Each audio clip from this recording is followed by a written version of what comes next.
Listen up, my friends. I'm gonna tell you something straight from the heart. Work your ass off. That's the key. There's no magic pill, no shortcut, just pure, relentless hard work. It drives me crazy when people say they don't have time to hit the gym or chase their dreams. Let me tell you, back in the day, I was grinding 24/7, organizing my day like a machine. I worked in construction, went to college, hit the gym, and then worked from 8 p.m. till midnight. I didn't waste a single minute. I even went to acting class 4 times a week. That's why I'm standing here today. At 20 years old, I went to London and won the Mr. Universe competition as the youngest Mr. Universe ever. Why? Because I had a goal, a vision. If you don't have a vision of where you're going, if you don't have a goal, you're just gonna wander around and end up nowhere. Look at this. 74% of people in America hate their jobs. Why? Because they're not doing what they love. They never had a goal, never chased it. They just drift aimlessly until they find a job because they have to work. But after that, work becomes a duty, a job, not fun.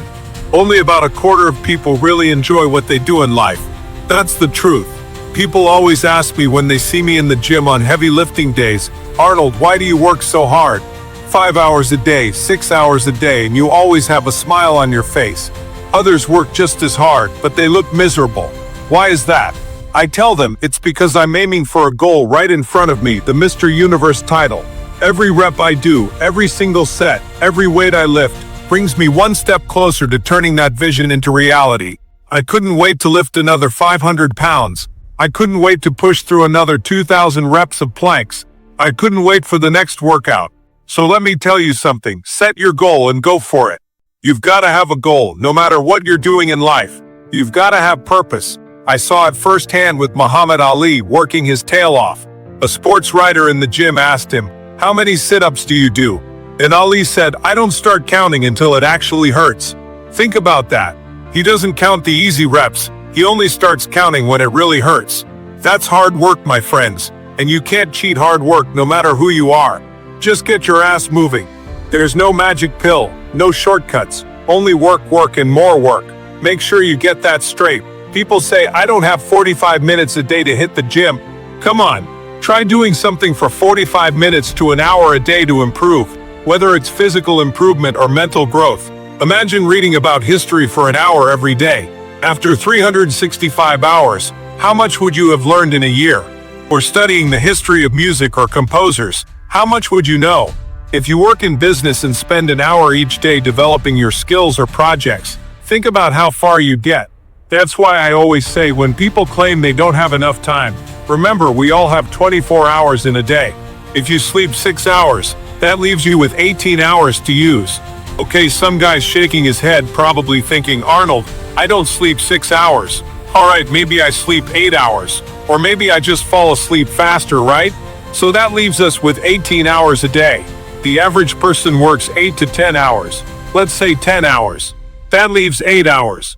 Then you spend maybe an hour or 2 traveling each day. So you still have about 6 hours left. What do you do with those 6 hours? Eat a bit, chat a little, catch up with people, all that stuff. But you can see how much time you actually have if you plan your day right. That's how you get the hard work in. Now let me tell you something. I hate plan B. I'll tell you why.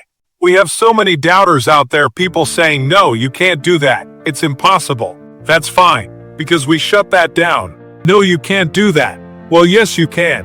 You can do it despite all the negative people around you. But when you start doubting yourself, that's really dangerous. Having a plan B means you're saying, "If my plan doesn't work, I've got a backup." That's trouble, because every idea you put into plan B, you're taking thought and energy away from plan A.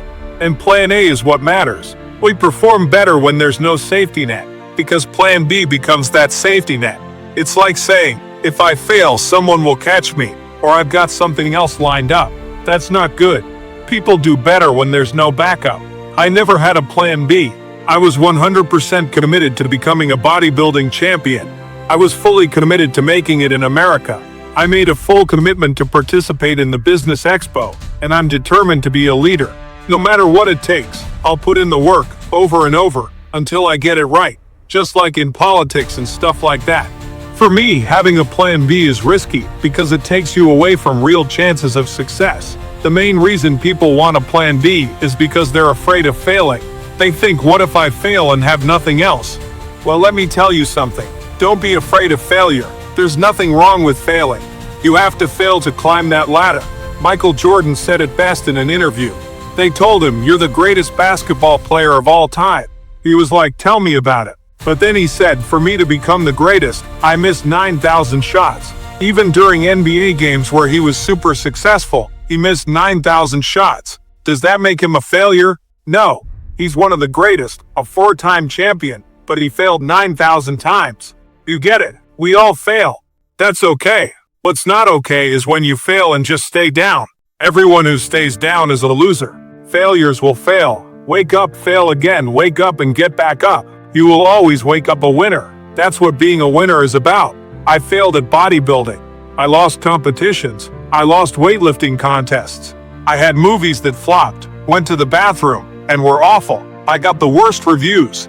In politics, I pushed initiatives and votes that we lost. My approval rating in California dropped to 28%, but then it bounced back and I won again as governor. Hey, we all lose sometimes. If you've lost everything, that's okay. That's why I say don't stress about losing. When you're scared of losing, you freeze up, you get tense, you're not relaxed. You've got to be relaxed to do well at anything, whether it's boxing, your job, or just thinking clearly. It only happens when you're calm. It's totally fine to fail. Let's just do our best and give it everything we've got. That's what it's all about, my friends. So don't be afraid to fail. Just get out there, set your goal and work your ass off.